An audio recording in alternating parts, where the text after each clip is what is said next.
नमस्कार मित्रों, निशांस के डिजिटल प्लेटफॉर्म पर आप सभी का हिंदी की इस कक्षा में हार्दिक स्वागत है, अभिनंदन है। बच्चों, आज आपकी पहली कक्षा है हिंदी की और इस पहली कक्षा में आपको मैं इतना आश्वस्त कर देना चाहता हूं कि जो भी पाठ एक एक शब्द के साथ में आपके एकदम समझ में अगर कहीं ना कहीं नहीं भी आए तो आप कमेंट के माध्यम से बता सकते हो।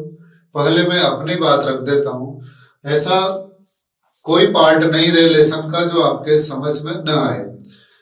और केवल वसंत जो आपकी पाठ्य पुस्तक है इसी के पाठ नहीं, साथ में व्याकरण भी जितनी भी है उसको पूरी पढ़ेंगे, एक एक बात क्लियर करेंगे, एग्जाम पैटर्न के आधार पर चलेंगे और जितना अच्छे से अच्छा हम लोग कर सकते हैं करने का प्रयास करेंगे।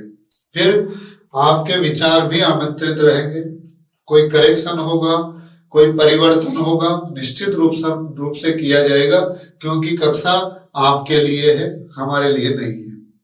इसलिए बिल्कुल आपके दृष्टिकोण से जितना अच्छा इसे बनाया जा सके बनाने का प्रयास करेंगे। तो बिना देर के शुरू करते हैं एक बड़ा शानदार और जानदार पाठ का नाम है लाख की चूड़ियां। आपके चूंकि 9th 10th से तो आरबीएससी में लेखक और कवि का परिचय आने लग जाता है, पर 8वीं तक परिचय का कोई रोल नहीं है। इसलिए हम अगर मार्किंग के हिसाब से देखें तो इस पर ध्यान देने की आवश्यकता नहीं है, केवल इतना ध्यान रखेंगे कि लाख की चूड़ियां पाठ के लेखक कौन है, कामतानाथ। एक एक पाठ का याद होना चाहिए। आप चाहो तो एक लिस्ट बना सकते हो, फिर भी कोशिश करेंगे यही याद हो जाए, क्योंकि मैं जो ही अगला पाठ पढ़ाऊंगा आपसे पुराने पाठ के लेखक का नाम पूछूंगा। तो बार बार रिवाइज करें, क्योंकि अभ्यास जो है वो परफेक्ट बना देता है। तो पहला पाठ है लाख की चूड़ियां, इसके लेखक है कामतानाथ जी हैं, जो आपको फोटो में दिखाई दे रहे होंगे, कामतानाथ जी हैं। इन्होंने पाठ लिखा लाख की चूड़ियां। पहली बात तो यह है कि बच्चों को उम्र के हिसाब से अलग अलग खिलौने पसंद होते हैं। लेखक को ये लाख की चूड़ियां पसंद थी या नहीं थी ये अलग बात है, लेकिन लेखक को लाख की बनी हुई वो गोलियां बहुत पसंद थी। लेखक अपने मामा के गांव जाता, वहां पर बदलू काका जो था वह लेखक को लाख की चूड़ियां जब बनाता तो बची खुची लाख की गोलियां बना करके देता, तो लेखक बड़ा प्रसन्न होता। इसी से पाठ शुरू होता है। और हकीकत तो यह है, इस पाठ का जो मूल भाव है, केंद्रीय भाव है, वो ये है कि किस तरह से आज मशीनी युग ने मजदूरों के हाथ काट दिए। इस बात को इंगित करता हुआ ये पाठ शुरू होता है लाख की चूड़ियां। वैसे इसकी अगर पूरी थीम भी देखें तो अनावश्यक समय बर्बाद करना है, बहुत आसान सा पाठ है। जहां कहीं कोई विशेष बातें आएगी हम पढ़ेंगे, जानेंगे कि वास्तव में पाठ में क्या क्या है। तो चलो शुरू करते हैं पाठ। सारे गांव में बदलू मुझे सबसे अच्छा आदमी लगता था, क्योंकि वह मुझे सुंदर सुंदर लाख की गोलियां बनाकर देता था। एक बात का विशेष ध्यान रखना है, सबसे पहले पाठ शुरू होते ही प्रश्न आ गया कि लेखक को सारे गांव में, लेखक नहीं, चूंकि इसमें ये जरूरी नहीं है कि कामतानाथ ने ये संस्मरण पर आधारित लिखा हो, लेकिन हाँ लेखक नहीं, ये मानो कि लेखक स्वयं है ये जो अपने मामा के गांव जाता है। तो आपको बिल्कुल राइट स्टोरी समझनी है, ओरिजिनल स्टोरी समझनी है। तो पहला प्रश्न यही आ जाता है कि लेखक को बदलू सबसे अच्छा आदमी क्यों लगता था। इसलिए लगता था, देखो उत्तर भी आ गया, क्योंकि वह मुझे की जगह क्या लिखोगे, लेखक को सुंदर सुंदर लाख की गोलियां बनाकर देता था, इसलिए सबसे अच्छा आदमी लगता था। क्योंकि बच्चों को तो खिलौनों से प्रेम होता है, और जो उनको खेलने के लिए चीजें दे दे वो सबसे अच्छा आदमी। मुझे अपने मामा के गांव जाने का सबसे बड़ा चाव कहते हैं शौक, सबसे बड़ा शौक ये था। देखो शौक भी दो होते हैं, एक ये भी होता है जिसमें एक मात्रा लगती है, वह शौक दुख को व्यक्त करता है। खराब शौक है, यूं समझ लो एक ही मात्रा है केवल, अगर दो लग जाए तो फिर शौक है ना। तो सबसे बड़ा चाव यही था कि जब मैं वहां से लौटता था तो मेरे पास ढेर सारी गोलियां होती, रंग बिरंगी गोलियां, जो किसी भी बच्चे का मन मोह ले। अलग अलग बच्चों को रंगों से भी बहुत प्रेम होता है, रंगों की ओर आकर्षित होता है। तो किस तरह से एक बाल मनोविज्ञान भी साथ साथ लेखक कामतानाथ ने लेकर के और चले हैं। वैसे तो मेरे मामा के गांव का होने के कारण मुझे बदलू को बदलू मामा कहना चाहिए था। एक एक प्रश्न जो आपकी एनसीईआरटी में आ रहा है, चाहे आरबीएसई से हो या सीबीएसई से हो, निश्चित रूप से हर प्रश्न क्लियर होगा। मैं बोल रहा हूं, बाद में आपको प्रश्नमाला लेकर के और एक एक प्रश्न हल भी करवाया जाएगा, पर फिलहाल हम पाठ पढ़ेंगे, इसलिए पाठ के साथ जो भी आंसर मैं बताता हूं पहले प्रश्न बोल दूंगा।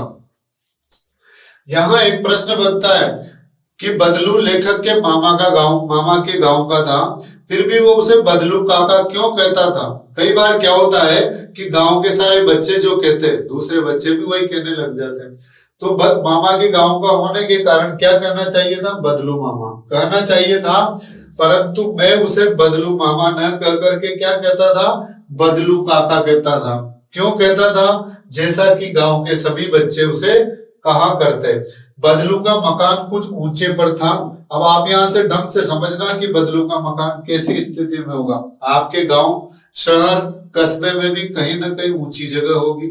एक वो कल्पना आपके मन में रहे तो और ज्यादा जल्दी याद होता है। मकान के सामने बड़ा सा सहन था, मतलब एक मैदान था वहां उसके सामने, जिसमें एक पुराना नीम का वृक्ष लगा था। उसी के नीचे बैठकर, यहाँ सहन उस खुले चौक या मैदान के लिए कहा गया है, उसी के नीचे बैठकर बदलू अपना काम किया करता था। बगल में भट्टी दहकती रहती दहकती बहुत ज्वलंत होकर के, बहुत तीव्रता से जलती रहती। दहकना, जलना, लेकिन दहकना सामान्य रूप से जलना नहीं है, तेजी से जलती रहती, अंगारे उसमें दहकते रहते हैं, जलते रहते हैं, जिसमें वो लाख पिघलाया करता था। फिर छोटा सा प्रश्न बना, चूंकि आप 8वीं क्लास में पढ़ रहे हो, निश्चित रूप से एक अच्छी क्लास है, तो हम इतना तो समझ ही सकते हैं कि प्रश्न कहीं से भी बन सकता है। तो वो जो भट्टी थी उसमें क्या करता था बदलू, उसमें लाख पिघलाया करता था, क्योंकि उसका काम था लाख की चूड़ियां बनाने का। सामने एक लकड़ी की चौखट पड़ी रहती, जिस पर लाख के मुलायम होने पर वह उसे सलाख के समान पतला करके चूड़ी का आकार देता। बात समझ रहे होंगे। मैं हर बार हर कक्षा में ये बताता हूं कि पाठ को पढ़ो मत, देखो। अगर पाठ दिख गया तो याद हो जाएगा। इस तरह से वो उस लकड़ी के पटिये के ऊपर, चौखट के ऊपर उस लाख को लंबी करता। जब पतली पतली सलाखें बन जाती तो गोल कर देता हूं, चूड़ी का आकार देता। पास में 4-6 विभिन्न आकार की बेलन नुमा मुंगेरियां। अब ये मुंगेरी जो शब्द है देशज शब्द है, ये समझो सिलेंडर टाइप, बेलनाकार अलग अलग चीजें पड़ी रहती। गिलास भी हो सकता है बेलनाकार, है ना, लेकिन शंकुआकार नहीं होना चाहिए।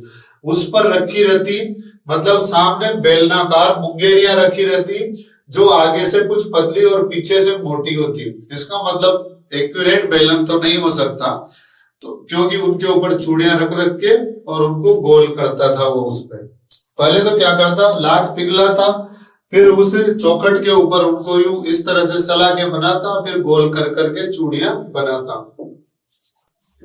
लाख की चूड़ी का आकार देकर वह मुंगेरियों पर चढ़ाकर गोल और चिकना बनाता, और तब एक एक कर पूरे हाथ की चूड़ियां बना चुकने के पश्चात वो उन पर रंग करता। कितनी मेहनत का काम था, क्योंकि मशीनों में उतनी मेहनत नहीं होती।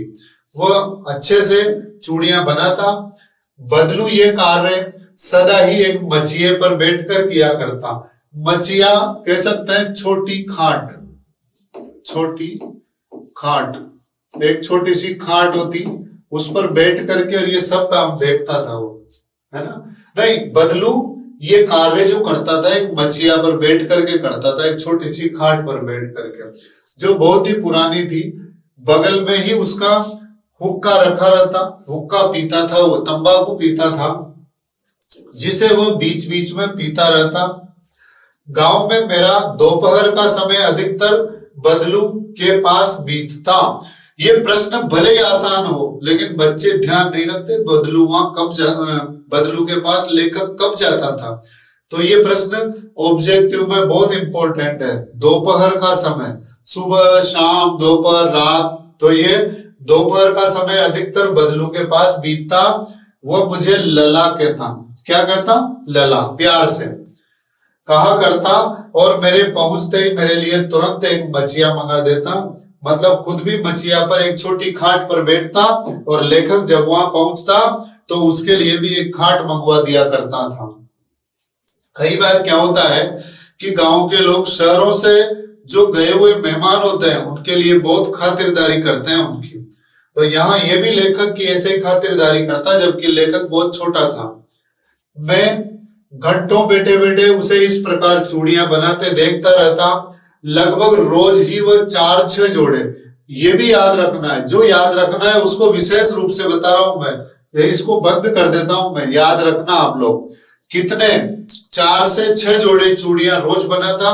पूरा जोड़ा बना लेने पर वह उसे बेलन पर चढ़ाकर कुछ क्षण चुपचाप देखता रहता, मानो वह बेलन न होकर किसी नववधु की कलाई हो।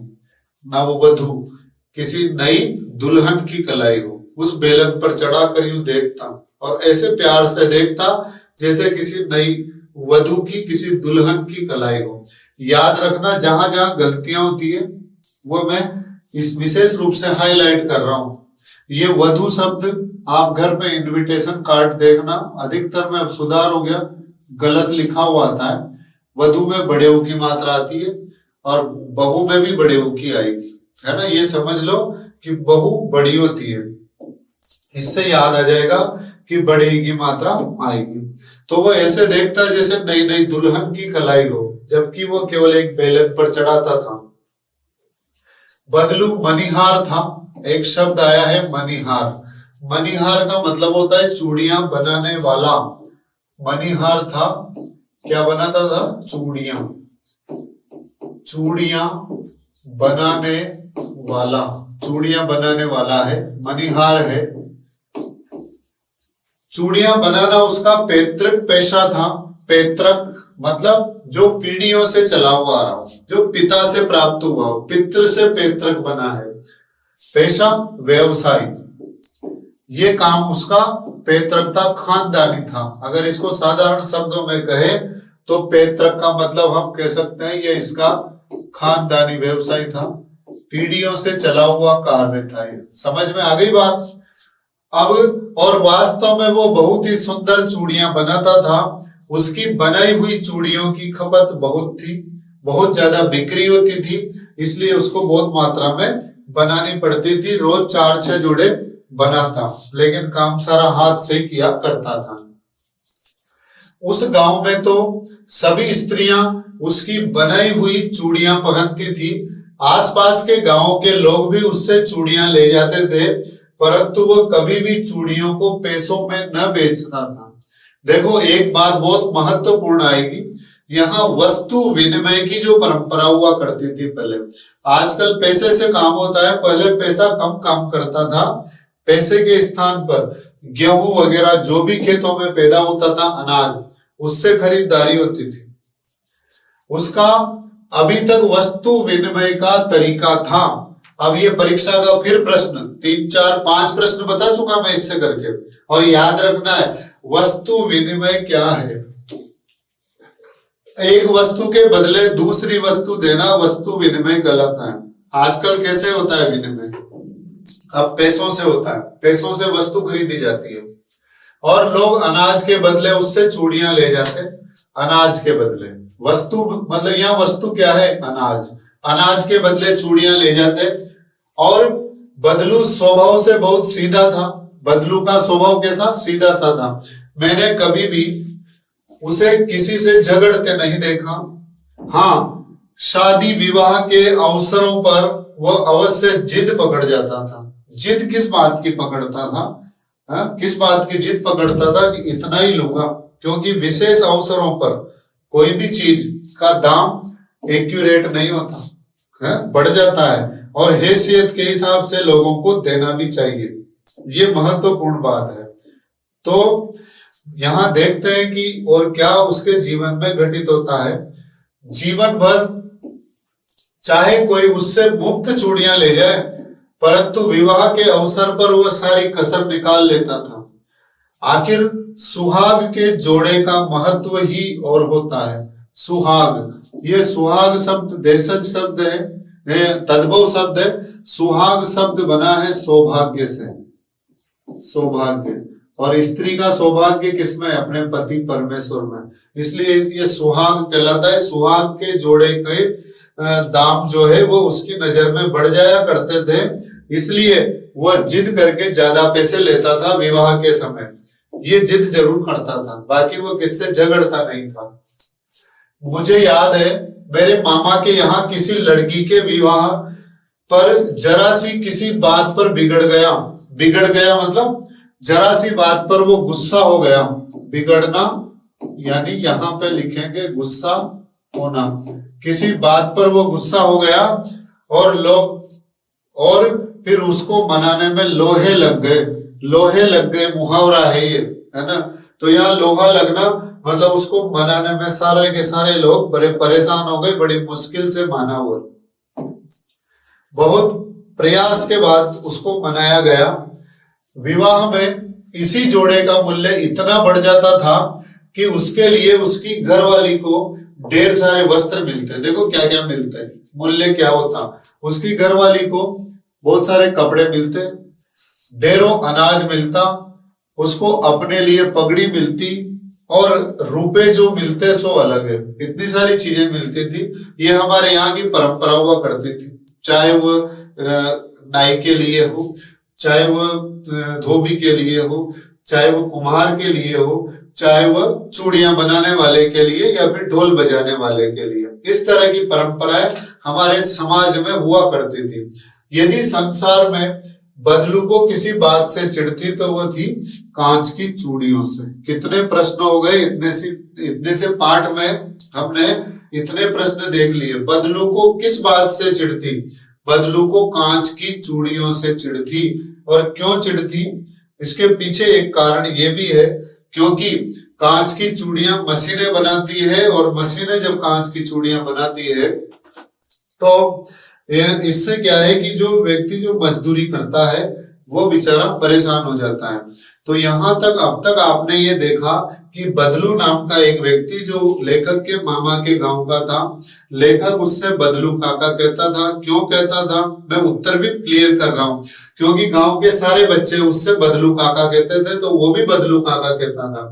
लेखक को बदलू काका बहुत अच्छा लगता था, उसका स्वभाव बहुत अच्छा था। वो उसको बैठने के लिए मच्छियां मंगवा देता था और उसको लाख की गोलियां बना करके भी देता था। लेकिन लास्ट में बताया कि बदलू को किस बात से चिढ़ती? उसको लाख की चूड़ियां बनाता था वो, इसलिए कांच की चूड़ियों से चिढ़ती। और इसके पीछे कारण भी स्पष्ट होगा, वो हम देखेंगे। और यहाँ तक जो आपने पढ़ा, इसको जितना भी समझ में आया बार बार रिवाइज कीजिए। निश्चित रूप से सफलता आपके पीछे पीछे चलेगी, आपको भागना नहीं पड़ेगा। केवल कुछ चीजों को आप ढंग से समझ लें, क्योंकि नॉर्मल आप कई सारे प्लेटफॉर्म से पढ़ चुके होंगे। आजकल बहुत सारी चीजें व्यावसायिक दृष्टिकोण से आपके सामने रखी जाती है।